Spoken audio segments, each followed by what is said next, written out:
paused. Yeah, all I see is me lighting a cigarette. So that's Oh, as I smoke, so I'm going to have a cigarette. well, that's fine. Whatever. We're moving on. If it Yeah, broadcasts live, it's broadcast live. If not, I'm recording it, so we'll just send it to I'll just share it later. I don't care. That's it. I'm still learning all this stuff. Every day that I do this, I learn something new. So it's awesome and I love it. And I'm learning all these tools. And that's what I try to tell everybody is to stop being, don't be so afraid of everything. Just get out there and try it. That is a lesson I learned a long time ago from Bob Jenkins. He's got a book out there called Take Action, Revise Later. And that is all me. I take action and then figure it out as I go along. and I get frustrated as I go along. But, since I got on the internet, God, how many decades ago, I taught myself how to do everything. I taught myself code, HTML code to build websites. I taught myself all my graphics software programs and all that. I mean, there was no such thing as education for this when I started. They didn't have they had, graphics programs, but they didn't have computer programs way back then, back when the dinosaurs roamed the earth. And, it was very frustrating, like this, when we were trying to hook this up, I couldn't get it hooked up on the laptop because my camera wouldn't turn on, which I have never used on my laptop before. Okay. Never used my camera. Want to use my camera? It doesn't come on. So, it is what it is. It's technology, I am nothing if not adaptable. So we're just going to move on. And like I said, I hope it's live streaming and doesn't look too silly. If it's not, oh well. It I is am like nothing, huh? I can see it. I'm looking at my laptop right now. Oh, It's lagging about 2 seconds behind. that's I mean, cool. Then we're good. so you can bleep out if I swear. Not if it's live. which I may well do if you get into the wrong topic matter. Well, let's get going then. Let me introduce you. This is Terri Martini, the Martini Diva, Pop Art Diva, and a whole lot of other people. Okay. Now that everybody knows smoke because, we didn't know we were live. No comments. No, don't preach. I'm old. I already know it's bad for me. I'm trying to quit. Okay, there now. All right, moving on. So before we get into all the things you do, I just want to know one thing first of all, and that's at what point in your life did you decide that you were going to do all this stuff? When did you decide you were going to be an entrepreneur, and what kind of prompted that decision? Way back in the early 80s, late 70s, I was working for corporate America. I was working for a large ad agency back in New York, and then I moved back to California. I was working in Silicon Valley, and honestly, I'm not no. My bosses, corporate America is frustrating to me. Okay, I find most of it inefficient, and since I worked for a company that did government contracts, inefficiency was built into into their bids. So they weren't interested in making things be efficient and work better and faster and smarter. And that I'm sorry, I don't handle that well. I'm all about efficiency and multitasking. So I just decided in the late 70s that I was going to go out on my own and start illustrating as a freelancer. And I ended up actually opening my own advertising agency, a small one, excuse me, in Northern California, because there certainly was an awful lot of work out there for graphic designers and people with advertising backgrounds. So that's when I started. 1976 actually is when Graphica Studios went into business, and that is the legal name of my business, and it's been in business ever since. So Well, one of the things I love about you is how you kind of always go with the flow, so to speak. I mean, so many of the people that I deal with every day put all of their business hopes and dreams and eggs in one basket, I guess. And when that stops being profitable, or when it never becomes profitable, or they just quit. But Yeah. you kind of shift with the market. I mean, you always stay within your brand. You know, I never see you selling weight loss products or, skincare or anything. But you have an entire line of products, from graphic art designs to fashion to coloring books to, designer jewelry now. In Yeah. fact, Well, when I first met you, you were doing design work. yeah. I mean, you did this. This is my logo on my T-shirt that you did for me. Let me I stick still that like up there. it, though. But I also like the logos that I design. Well, yeah, I think number one, I've always been entrepreneurial. As a little kid, I had, I made coloring books. I drew pictures, and my dad took them down to his office and mimeographed them. Mimeographed. Now that tells you how old I am. Mimeographed them off, and we built them in little books, and I sold them in the neighborhood. Then you're gonna love this, because this ties in with the Martini Diva. The art always ties in with Pop Art Diva. This ties in with the Martini Diva. I took some table leaves and some boxes and this little set of glasses and a serving tray, and I built a miniature bar in my parents' basement. And I served Kool-Aid cocktails. Now that sounds bad, but real, powdered sugar drink cocktails in my basement to the neighborhood kids for a nickel. I had a bar in my basement.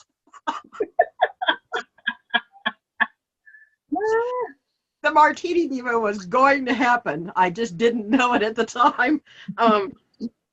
And so I think it's actually been something that's in my nature to be that way. I also think that a lot of people and I worked in corporate America, I worked at regular jobs, but I think a lot of people, they get stuck in that mentality, and they don't, and then if they want to start a business, they're trying to think of it as a 9 to 5, and it's not. It's you have to bring a lot more to the table for your own business than you do if you're working for a company. And I think if you're natural at it, like I was with my little kid bar and my coloring books and whatever that I did as a kid, I think it comes easier to you. And as for changing up, a lot of that has to do with I did art shows for many years, the fine art shows across America. I did them from California to Florida. And different markets want different things. And since I was doing art and wall art and prints, I had to keep up with decor fashion. Interior design changes just as quickly as fashion design does. So, one year colors, a certain colors combinations will work, and the next year it won't. When I moved, from California to Arizona, I had to change the style of my artwork because I was selling high-end, one-of-a-kind originals to people who were buying second homes in Arizona. And when people came out here to buy second homes, they were coming from back east where it was cold, so they were completely redesigning and decorating, and they wanted Southwest. So I had to change my style, my contemporary style, to include Southwest as well. So I think it's just natural for me. It's just something I've had to do my entire life. And the big key to it all is I get bored. Okay. I get bored doing the same thing over and over and over again. I like a challenge. I like to do new things. And that has a lot to do with me changing up the products that I sell and market. So what made you give up? You kind of left the world of art and fine art and graphic art and went into product design. What made you decide to start producing your own product? Well, I knew that I was going to eventually have to, I had, I've always done graphic design and illustration. I've done that since day one, okay? And I still do that. As you know, I just finished another logo design for you. Although I'm retired, So I only have a few select clients that I do that for anymore. But about the same time that I went out on my own to become a freelancer, a few years later, I saw an art show. And, when you're a freelancer illustrator, you are always drawing what somebody else wants. Okay. You're not doing what you want. And I saw the art shows as a way to paint what I wanted to paint, you know, within reason, because you still have to have something that people want. Uh, so I started doing art shows as well. And um, I think I lost track of the question. What made you decide to start selling your own products? Oh, well, when I got out of corporate America, I had to sell something, either my services and my talent or a product. Um, and when I was that was it. When I was doing the art shows, um, I had a very bad car accident in 1989, and I was slowly realizing that I was no longer going to be able to do these art shows. These fine art and craft shows, we literally had to set up. Those people have to set those tents up, and the kinds that I did the high end fine art shows. You had $3,000 tents, and your display cost $15,000, and it was literally a portable studio, and it takes a lot of physical work and effort to set those up. And because of the car accident, every year I noticed it was getting harder, and I was having to change my display a little bit because I could no longer lift 100-pound weights for the winds, in certain locations and that type of thing. And I started to get into the internet, and I knew I had come up with a product that I could sell, and it wasn't going to be high-end fine art. And that's when I started looking and found out about print on demand places. Okay. You have art print on demand places like Cafe Press and Zazzle, Fine Art America. There's tons of them out there. And then you have publishing print on demand services where you can publish your own books and sell them on Amazon or Lulu and other places like that. So, and the one thing I know is you need to have, like you said, you can't have all your eggs in one basket. You've got to have a lot of eggs, and maybe it might be smart to have a few extra baskets. So you know, um, I did I do pop art diva, where I do contemporary, colorful pop art designs, and then I have the Martini Diva shop where I do cocktail-oriented art. Okay, and designs, and then they sell them on a wide range of products, and it's not just clothing. I mean, they have home decor, they've got food, okay, shoes, fashion.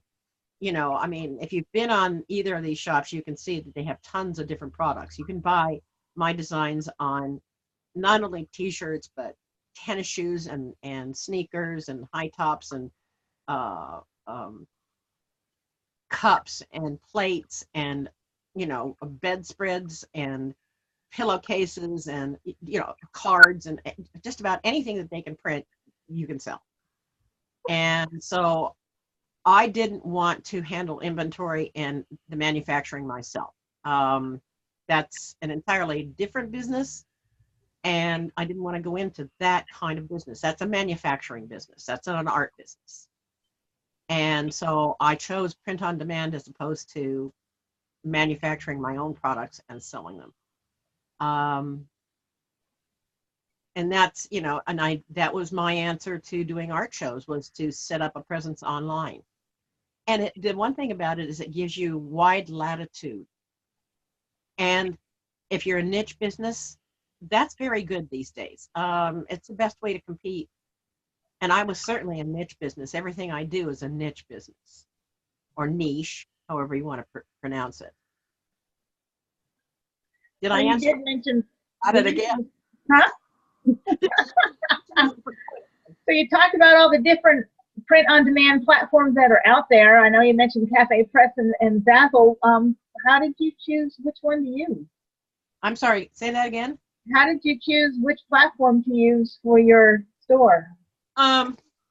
I started out with Cafe Press, but then they changed their commission structure, and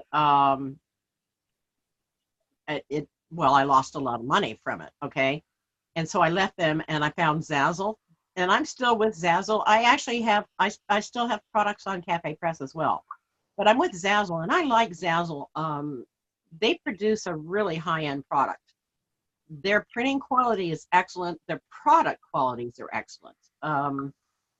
I've had very little, and I order my stuff myself to give as gifts and promotional things, that type of thing, and for myself.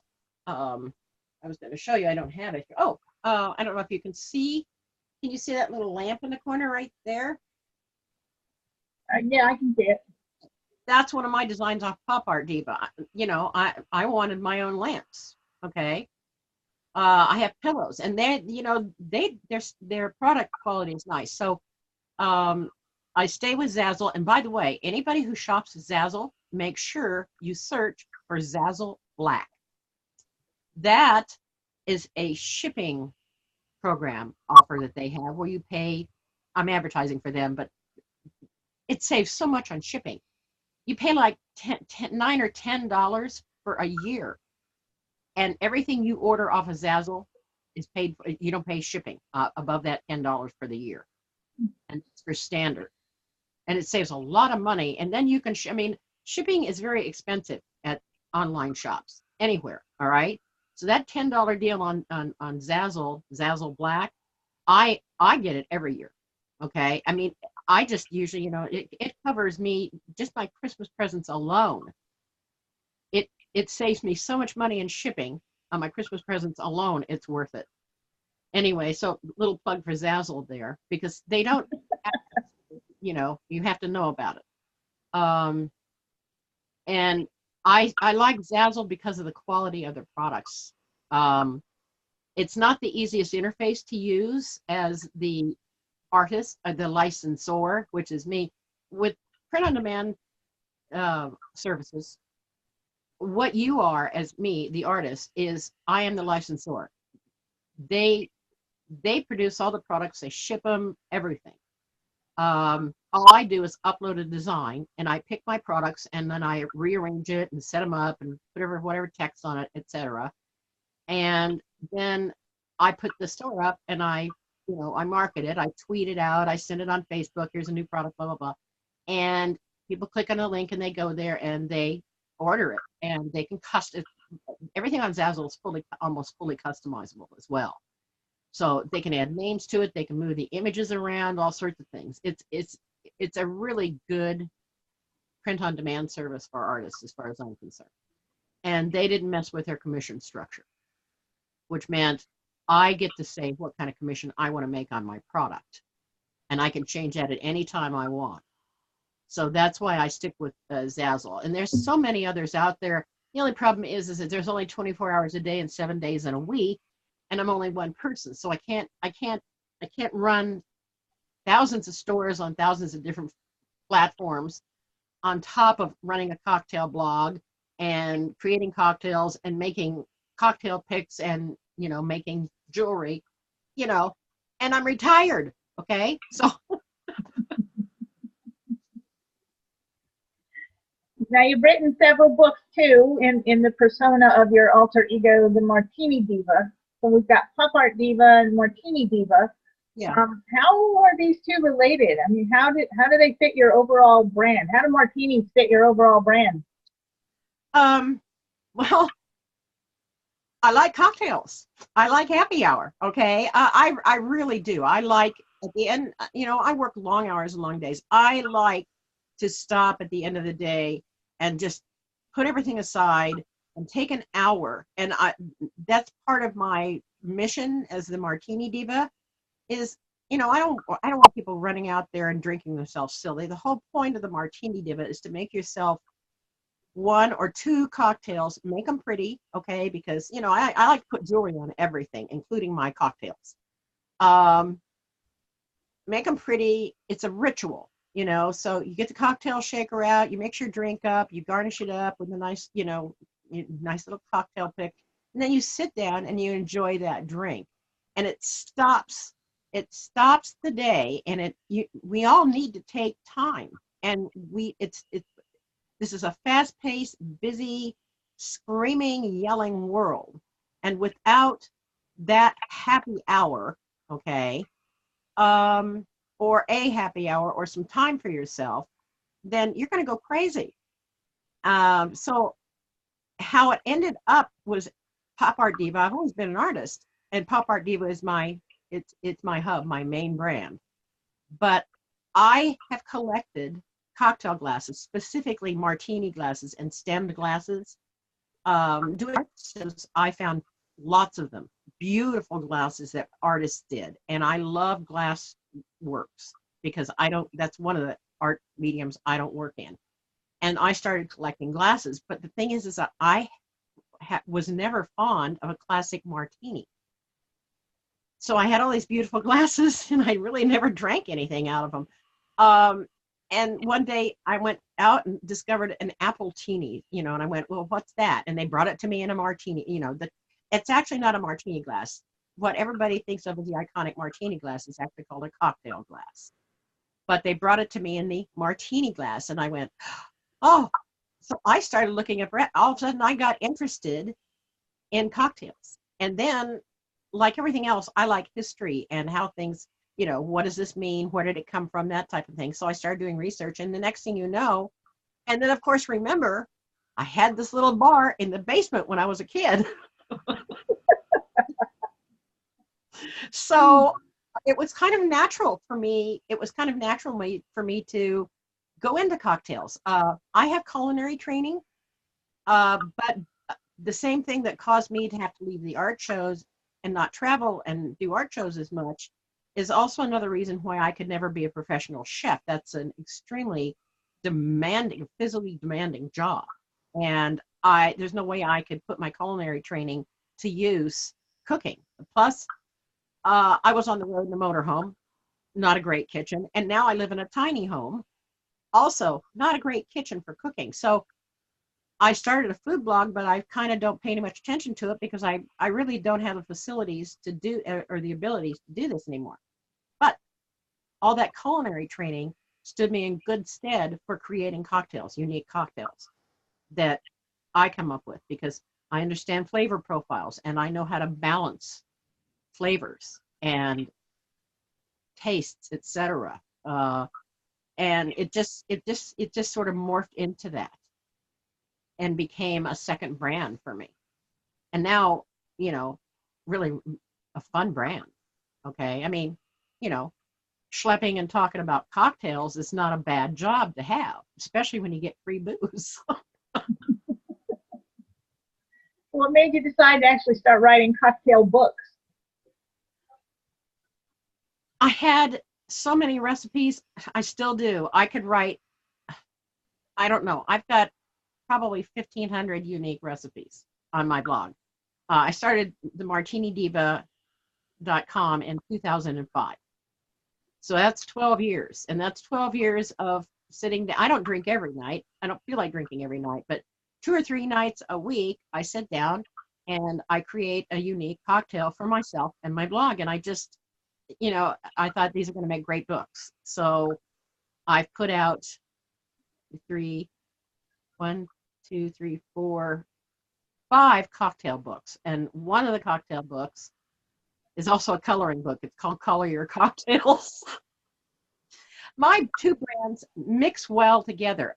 The other thing is that I could do martini recipe cards because of my graphics background. So, I could do martini art. It opened me up again to more baskets and more eggs, to, more income streams. I could create art that I could sell on products that was cocktail oriented. And I could, sell books.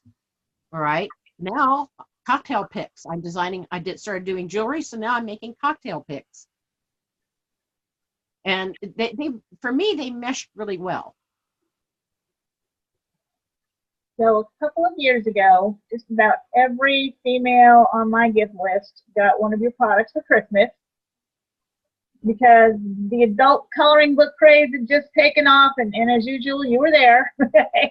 I know I bought a bunch of your coloring books because I found them to be fun. Who knew, you know? I mean, I went into the store and discovered they have 152 color box of crayons now. Who knew? I was Yeah, excited. the problem is with coloring book craze, because of the craze and because it was so massively reported on and talked about, everybody and their mother decided that they could do a coloring book. There is so much, I'm sorry to use the term, but crap out there.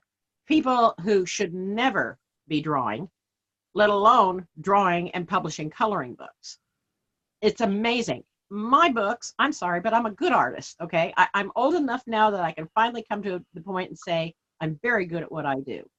And my drawings are, they're very well done. They're clean. They're technically, you know,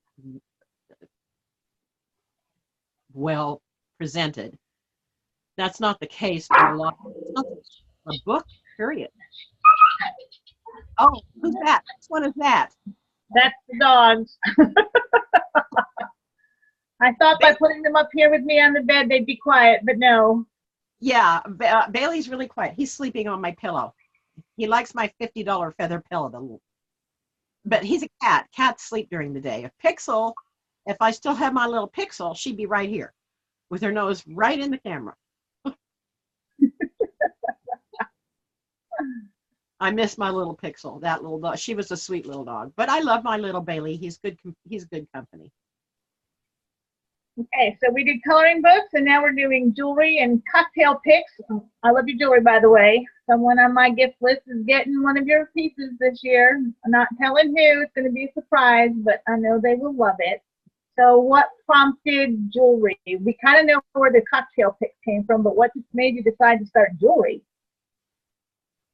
Okay. I wanted to do something finally just for myself. Okay. Now, still, when you're creating stuff online to make money, you have to do stuff people like, which means you still have certain parameters that you have to work within. And the same thing's true with the jewelry. Okay. I mean, if people don't like it, whether you like it or not and want to do it, means it makes no difference if you can't sell it. But it had to be something small because number one, I don't have a large studio or workplace anymore. And because of physically, I have some physical disabilities that cause me problems. And I wanted to shrink all my artwork down.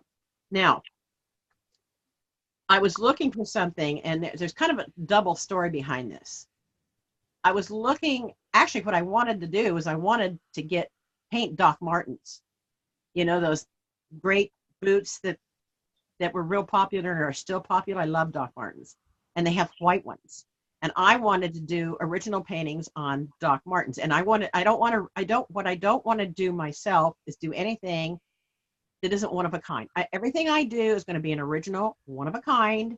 That's it. No two alike. And I'm officially retired. So in my retirement, I was going to do what made me happy, what gave me joy. All right. And art, in one form or another, creativity is what gives me joy.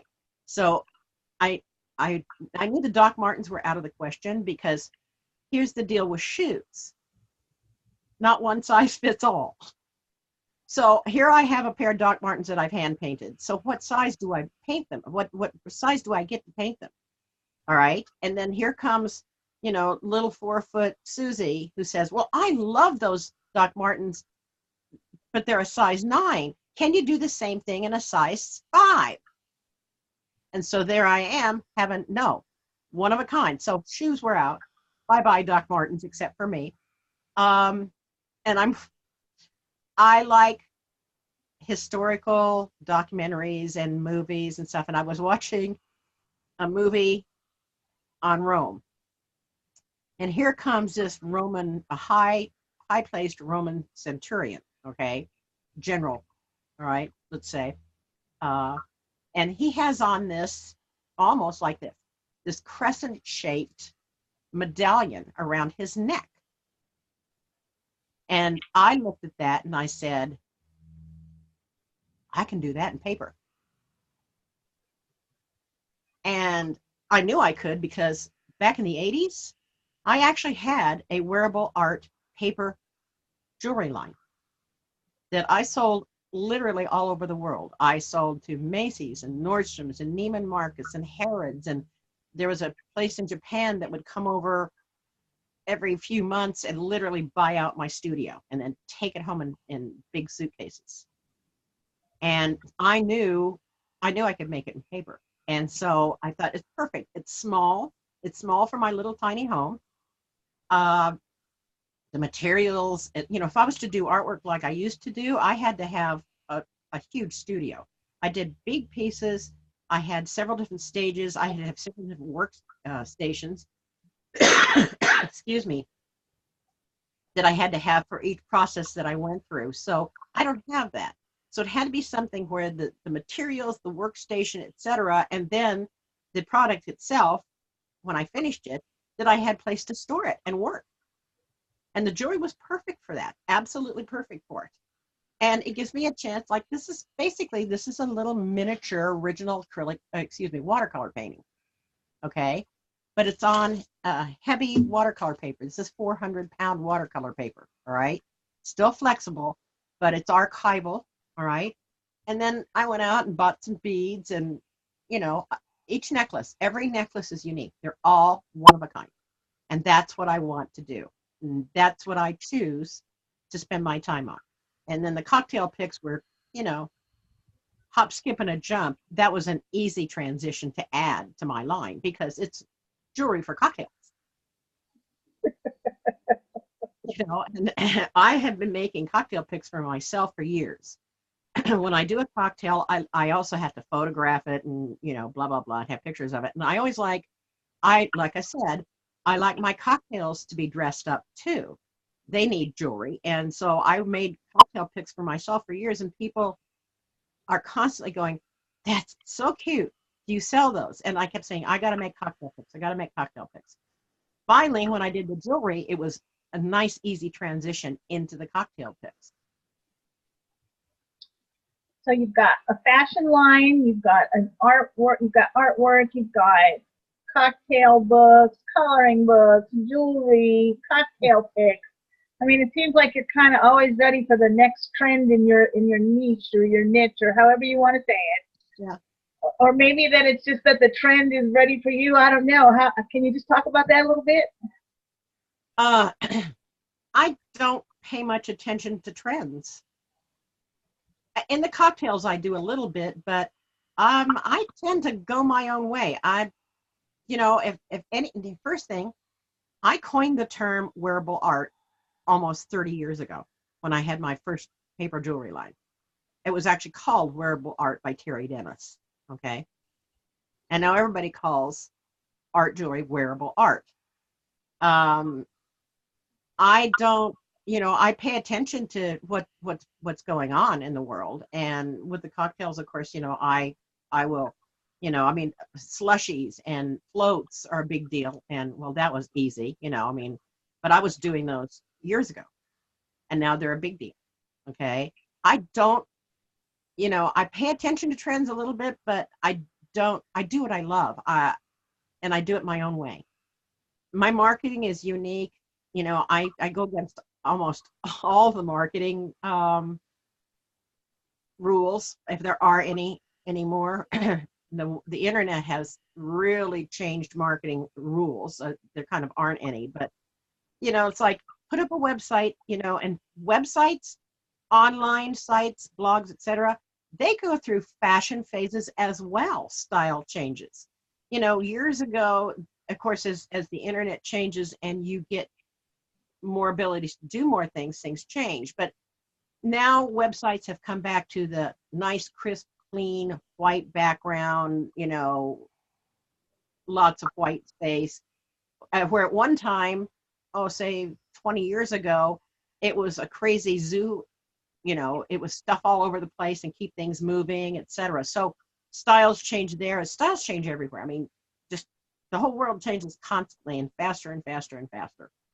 But I tend, like I said, if you look at my websites, I have a black background. I use a lot of color, but I love color. Okay. Color, lots of color is part of my brand.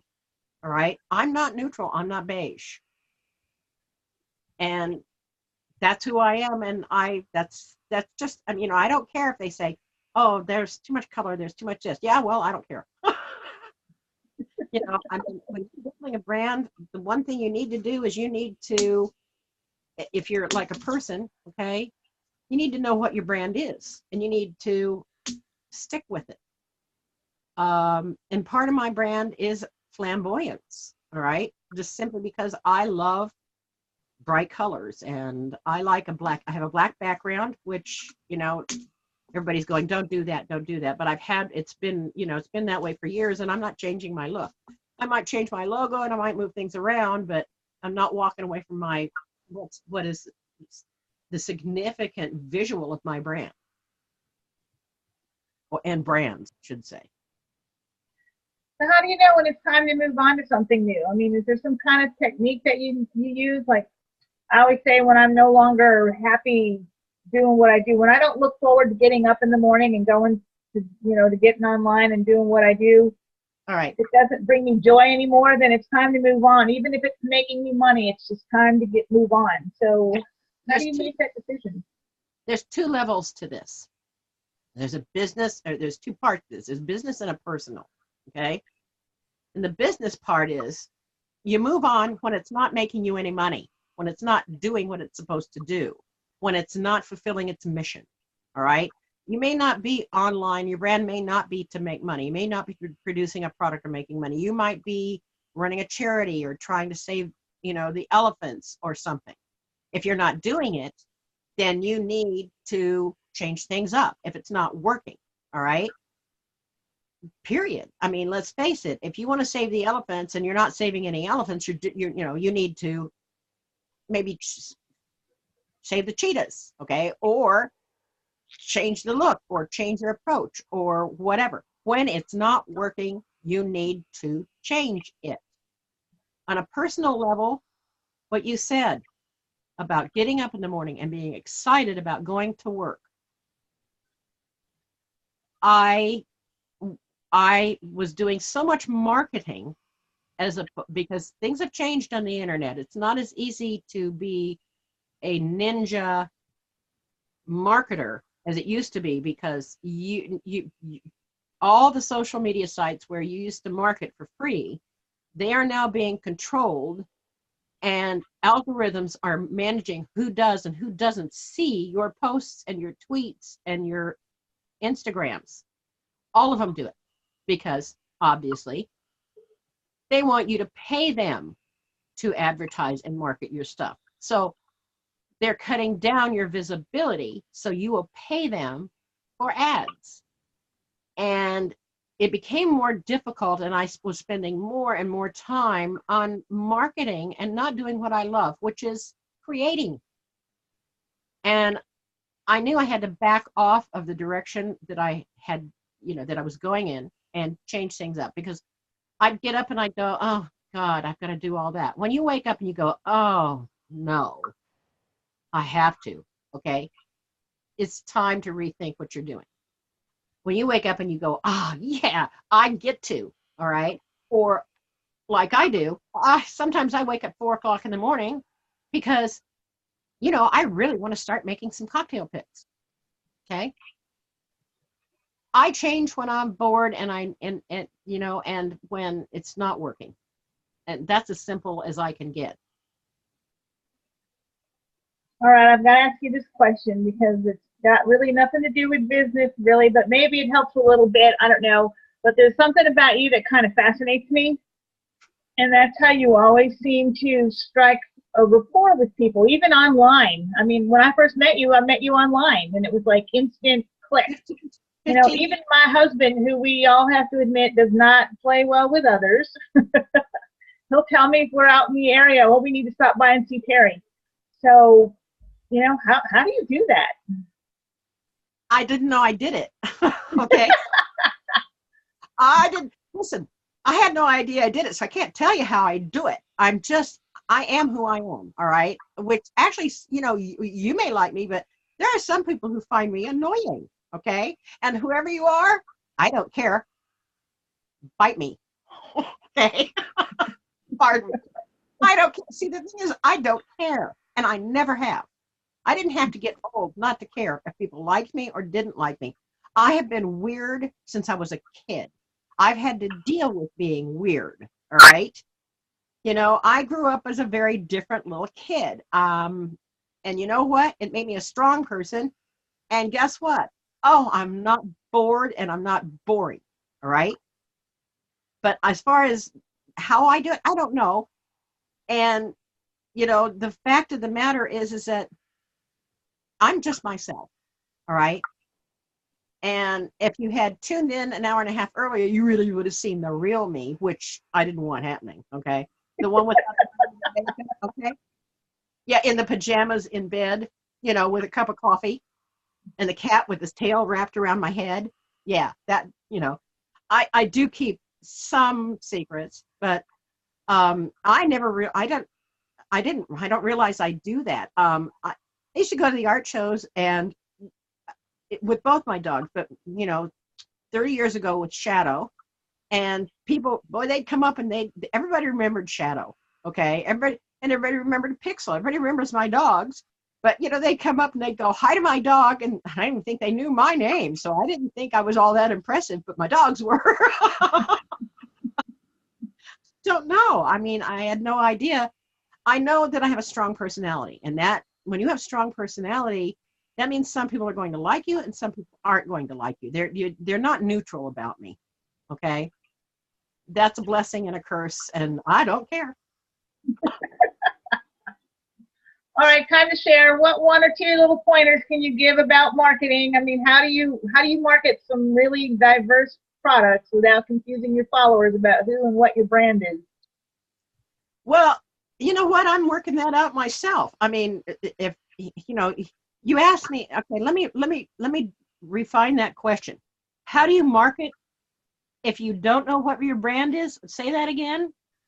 You've got a really diverse line of products. Yeah. Okay? How do you market all of those without confusing your followers about what your brand is, who you are? Well, that actually is kind of a juggling act. All right. At one time, it was easy. I kept them separate because they actually they worked as separate entities. Now that's no longer true. There's too much crossover between Pop Art Diva and the Martini Diva.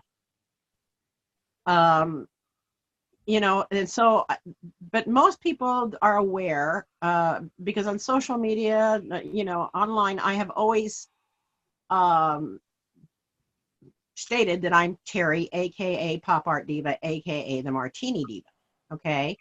Um, it sometimes it is a difficulty, and I struggle with that a little bit because um, I can market most of my stuff in both places, but I I tend to, and I have, like I said, I have several different brands. All right. Uh, you have to have, well, you don't have to, but it's hard when you do niche businesses that do something specific not to have them have their own brand. And I have always had everything as under the umbrella of Pop Art Diva. Okay, so Pop Art Diva it's Pop Art Diva Enterprises. Okay, and underneath that comes the Martini Diva, or the Tiny Food Diva, or my new website, which is cocktailsandjewelry.com. Okay, now that's a crossover: jewelry from Pop Art Diva and cocktails and cocktail picks from the Martini Diva. So I I just put them together.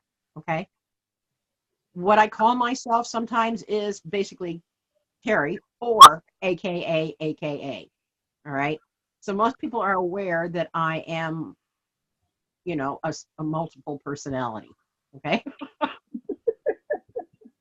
But it can be difficult. It can be difficult if they like my products can and do cross over. If they don't cross over, then there's no difficulty. You keep the brands separate and you create and social media accounts for every different brand.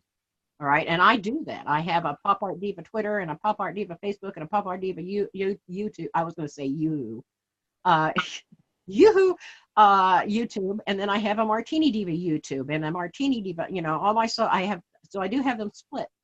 Okay. Which is, double work. Okay. But there are some things that don't fit in the other and I don't want them there. And it's like when I used to do art shows, okay, you cannot go to a professional art show and sell a whole bunch of different kinds of and styles of art. It's not a good marketing technique. You can do different mediums, but your style should be the same. In other words, you should be either contemporary or a landscape artist. Most artists kind of limit themselves to one medium, one style. Okay. It's just not a good marketing technique. People get confused. If they come in, using the art shows as an example, if they come into a booth and they see a figure drawing over here in pencil, okay, and then they see a landscape in oils over here, and then they see, maybe they'll see a piece of contemporary bright colored jewelry, and maybe they'll see some pottery. Okay, now say the artist can do all that stuff, but the thing is that their booth cannot be presented that way because it's confusing and it won't grab somebody's attention.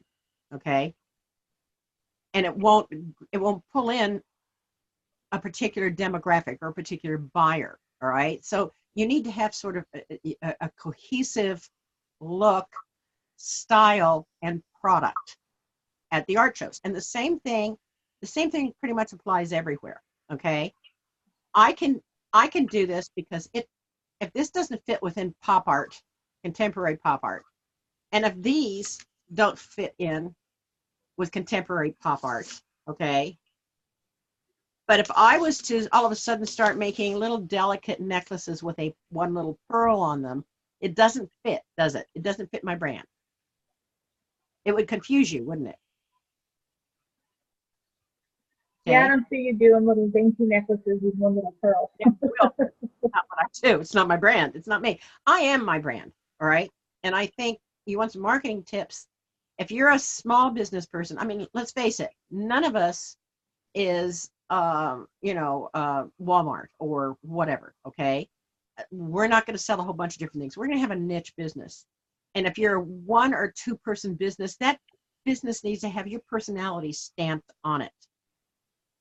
Your brand has to have a personality. Okay, the most successful brands online, okay, are the ones with personality, and whatever kind of personality it is, they have that's what a brand is. It's a personality of a business.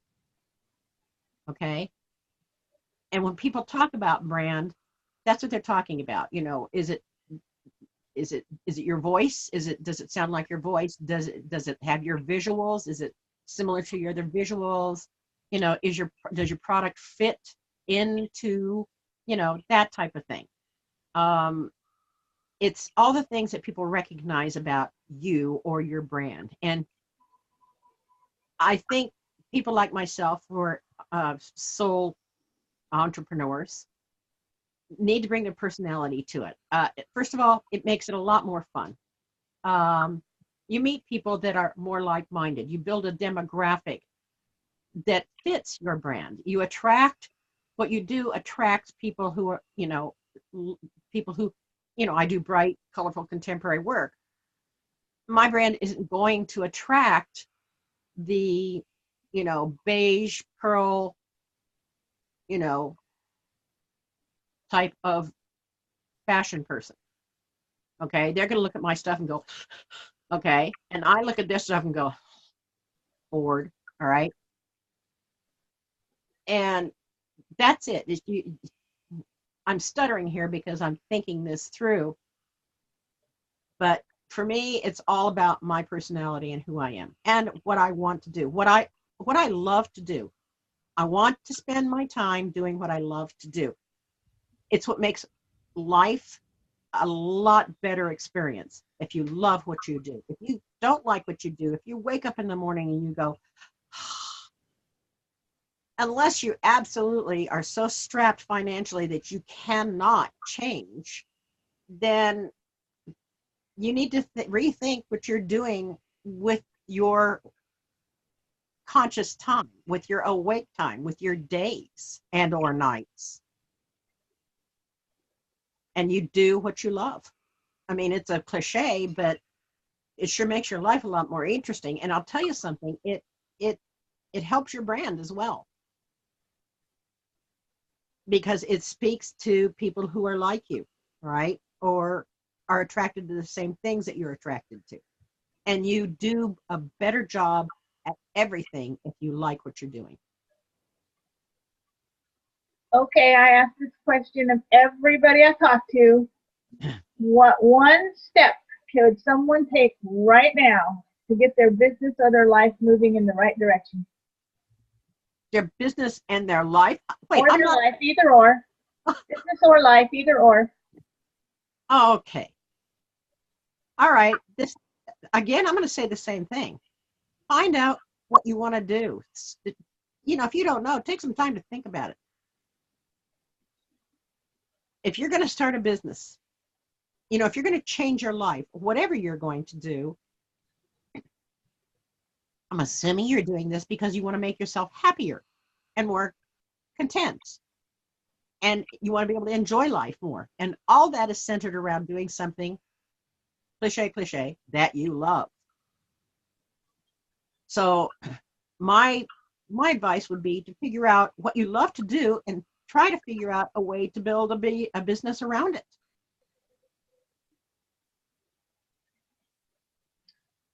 Okay, and this is the part that you're going to love. You've got fashion, you've got books, you've got jewelry, all your stuff. If we want to get it, where do we find it? Okay.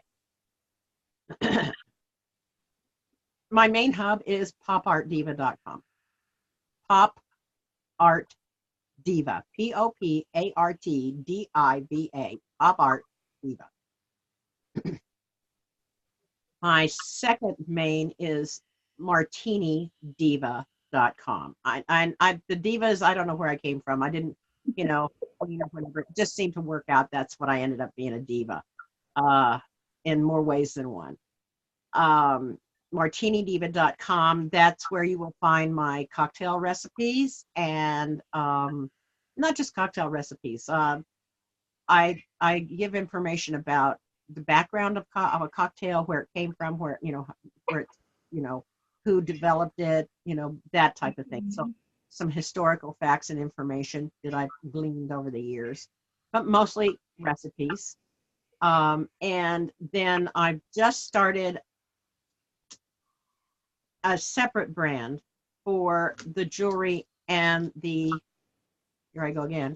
jewelry and the cocktail picks, because they go well together, and I will have them on both Pop Art Diva and the Martini Diva, at least links to the direct site for them. So that's cocktailsandjewelry.com.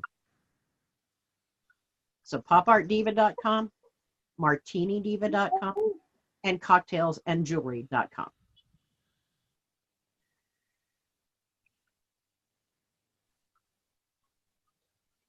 All righty. Well, like I said, I love your stuff. I have your coloring books, your cocktail books, your jewelry, your logos. Now, let's not talk about it too much, because, like I said, I'm retired from graphic design and illustration. Okay, don't look at the logos. I only do it for 3 clients. That's it. These are clients that I like, that I've enjoyed working with, and they kind of won't let me go. And I don't mind doing it for them. But as for, I don't even contact me and ask me to do a logo for you, because number 1, you can't afford me, and number 2, I don't do it anymore. That's it. 3 clients. So But you can buy my art, you can buy my cocktail books, you can buy my coloring books. But all my books are online at Amazon, under Pop Art Diva and or the Martini Diva. So you can search both those terms and the book should pop up. Uh, you should be able to find most of my shops online, but if you go to my websites, there's links for all of them online. It's been really good talking to you, Terri. Thanks a lot. And I'm going to put the links to all your stores in the comments and everything so everybody will be able to find you. Thank And I you. appreciate it. Well, it was fun. I'm sorry I talk so much, but hey, it's part of my brand. Oh, Listen, good. I'm going to. I'm all dressed up. I have to take myself out to lunch because I'm all dressed up and I have makeup and stuff on. So now I'm going to go out to have lunch. All righty. I'm going to stop the live stream and the recording, and I really appreciate it. Okay, bye, everybody. Make it a good day.